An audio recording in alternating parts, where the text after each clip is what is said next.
Hello, Epic friends. We are finishing up the last book of Exodus that we're reading for our readings, and it is Exodus chapter 40, and we're going to be reading verses 17 through 38. All right, so grab your Bible, grab your comma journal. Make sure you take a look at the Comma Quick Start Guide. That's going to give you helpful tips on how to engage in this passage. All the letters of comma stand for something, and different ways that you can get into this passage and understand it better. All right.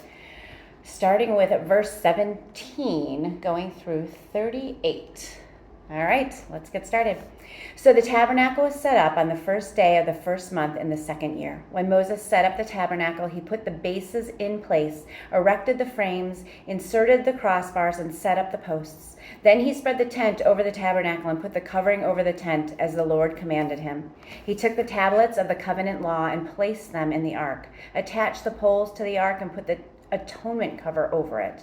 Then he brought the ark into the tabernacle and hung the shielding curtain and shielded the ark of the covenant law as the Lord commanded him. Moses placed the table in the tent of meeting on the north side of the tabernacle outside the curtain and set out the bread on it before the Lord, as the Lord commanded him. He placed the lampstand in the tent of meeting opposite the table on the south side of the tabernacle and set up the lamps before the Lord as the Lord commanded him.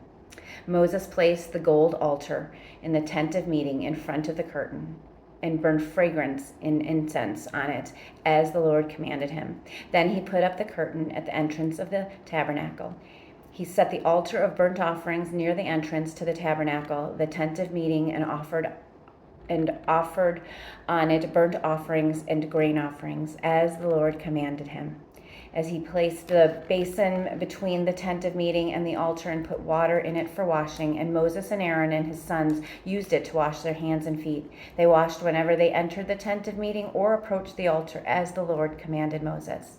Then Moses set up the courtyard around the tabernacle and altar and put the curtain at the entrance to the courtyard. And so Moses finished the work. All right. Take a look back through that. Make sure you look at the Comma Quick Start Guide because it gives you helpful tips on things that you can pick out of this passage that help you engage in it and apply it to your life. So take a look at that or listen to the video. Look at treats, TRTS, and specs, SPECS. It'll tell you what those letters stand for and how you can engage in this passage. All right, see you tomorrow.